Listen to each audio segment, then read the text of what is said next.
Fala, primos, tudo bem com vocês? Pessoal, no vídeo de hoje eu vou compartilhar, na minha opinião, 10 pontos positivos e 10 pontos negativos do nosso BYD Dolphin. Então vamos lá, pessoal, enquanto o carro carrega aqui no shopping, vou compartilhar com vocês. Primeiro ponto negativo que eu acho aqui no BYD Dolphin, poderia ser melhor: piloto automático. Ele não é adaptativo e ele tem vida própria. O que acontece? Quando você está andando em uma reta e você programa 100 km por hora, por exemplo, e aí tem uma subida, ele perde muita velocidade. O mesmo acontece quando tem uma descida, ele ganha muita velocidade, chega a ganhar mais de 10 km por hora. Isso pode ser um problema para você tomar multa. Então, quando você tiver com o piloto automático ligado, tem que manter a atenção na velocidade, porque ela pode variar bastante. Segundo ponto negativo é que essa belíssima central multimídia ainda não tem a conexão Apple CarPlay sem fio. Então, para fazer conexão com o Android, tem que ser com fio. Ainda não saiu a atualização. Isso me incomoda bastante. Outro ponto negativo é que o volante, nessa versão, não tem regulagem de profundidade. Tem regulagem apenas de altura, mas de profundidade não tem. Como eu tenho 1,82 m, o banco fica um pouco mais para trás e eu gostaria sim que o volante viesse um pouquinho para trás, mas não tem essa regulagem. Aqui no banco de trás faltou iluminação para os passageiros. Não tem nenhuma iluminação e fica bem escuro, ainda mais para gente que tem criança. O porta-malas é de apenas 250 litros. Então você tem que ser bem criativo ao fazer viagens com o carro, porque o espaço é bem limitado. No meu caso aqui, eu já ando sem o tampão para poder comportar a cadeirinha do bebê e mochilas que eu uso no dia a dia. A porta dele é linda, o acabamento é muito bonito, mas quando você abre, toda essa folha de porta vem junto, diferente de outros carros. Olha aqui, do lado nós temos um Nissan Leaf e aqui a porta abre nesse ponto para cima, a saia do carro fica para baixo. Então, se a sarjeta for um pouquinho mais alta, nesse caso aqui do Leaf não pega. Mas aqui no nosso Dolphin, você vê que ela abre praticamente toda. Então, realmente é perigoso para você raspar em sarjetas e guias, tá? Nós mesmos já raspamos e encostamos algumas vezes. Então, esse é um ponto que você tem que ter cuidado. A potência do motor em altas velocidades não é tão boa, tá? Acima de 100 km por hora, eu sinto ele como se fosse um carro um pouquinho mais fraco, lembrando aí um carro 1.4 aspirado. Isso me incomodou um pouquinho e por isso que eu coloquei aqui na lista de pontos negativos. Quando você tem que deixar o carro com o manobrista, me incomodou porque a central multimídia não tem a opção de bloqueio ou modo de manobrista. Sendo assim, qualquer pessoa que tiver com a chave do carro, ao abrir o seu aplicativo de mapa, pode ter acesso a toda a sua navegação. Então, era importante ter um bloqueio de um modo manobrista para nessa situação a multimídia ficar travada. Assim como acontece no Nivus.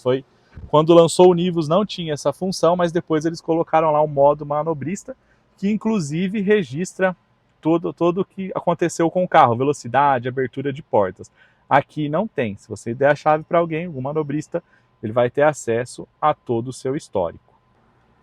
E aqui na interna, outro ponto que me incomodou é que não tem comando físico do ar-condicionado, tem só o botão de automático. Eu senti falta de poder regular rapidamente o ventilador. Então, para regular o ar-condicionado, você tem que fazer aqui na tela, por aqui, ou através de um atalho.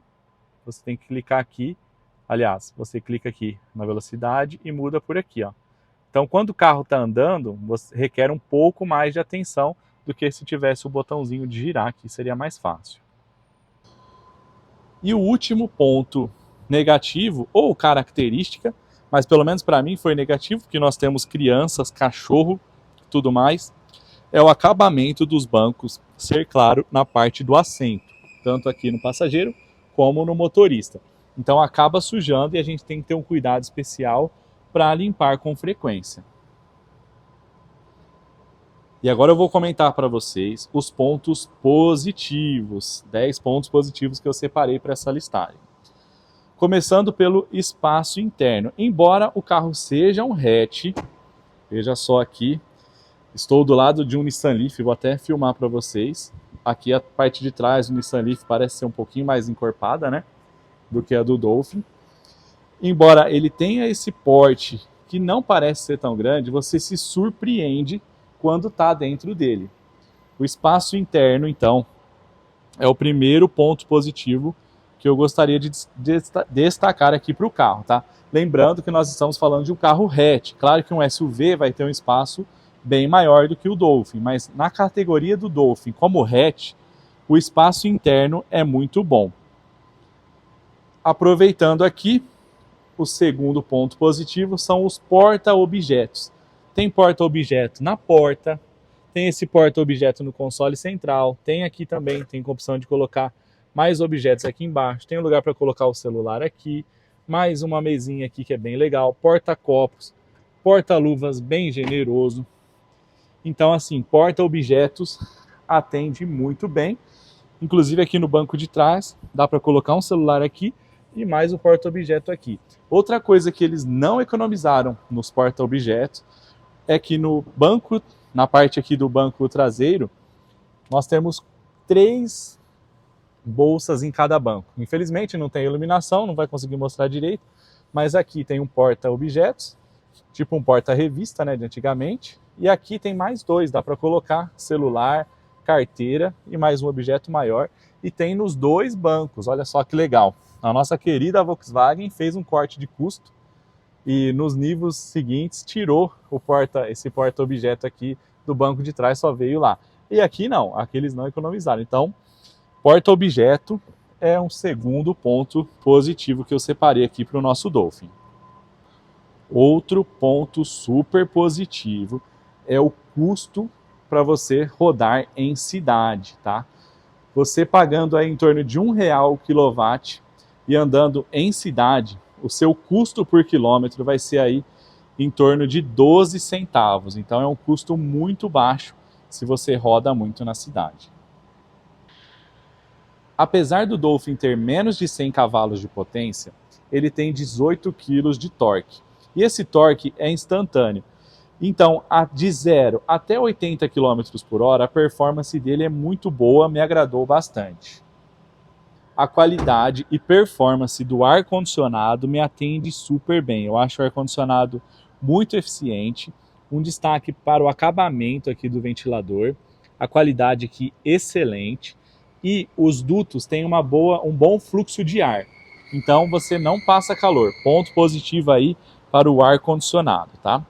Outro ponto positivo, emendando aqui no vídeo, seria o conforto que você tem com o auto-hold e o acionamento automático do freio de mão. Ou seja, quando você chega com o carro no estacionamento, é só você apertar o botão Start Stop, que automaticamente ele já aciona o freio de mão e é só você sair do carro. Outro conforto extra que tem do auto-hold é que no trânsito, quando você para no sinal e pisa no freio, automaticamente o carro fica parado, você não precisa ficar com o pé no freio. Quando o sinal reabre, é só você pisar no acelerador e andar. Então é muito conforto se você enfrenta bastante trânsito. Por ser um dos carros elétricos mais baratos, a qualidade do acabamento é muito boa. Os materiais são nobres, tem esse acabamento com uma textura bem legal. Aqui é plástico, mas é uma textura diferenciada. Maçaneta de porta bem bonita.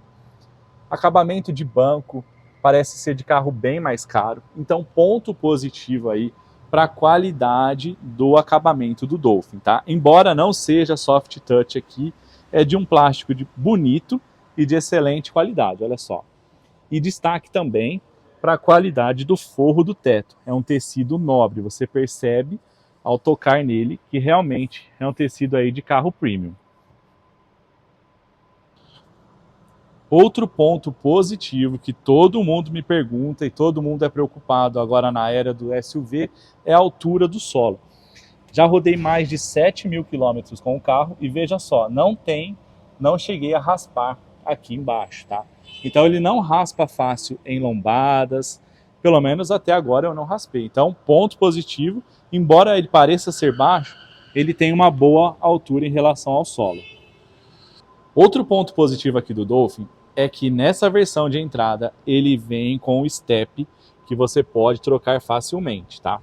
Hoje em dia a maioria dos carros elétricos não vem com step, então ter isso aqui no Dolphin é um super ponto positivo.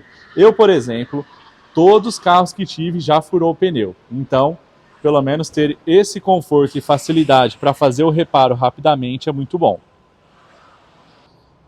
E o último ponto positivo que eu separei para esse vídeo vai para a bateria, autonomia e eficiência energética que a gente tem no BYD Dolphin. De acordo com o Inmetro, 291 km de autonomia e é o que eu consigo na prática. Tem gente que consegue muito mais que isso andando em cidade, então você tem uma autonomia bem bacana e não tem no mercado brasileiro um outro carro que tem autonomia similar nessa faixa de preço. Então, ponto positivo para bateria e autonomia. Então é isso, primos. Espero que vocês tenham gostado de mais esse vídeo. Não se esquece, se você ainda não for inscrito, se inscreve aí no canal do primo, dá aquela força, curte, compartilha com seus amigos e a gente se vê no próximo vídeo, pessoal. Valeu!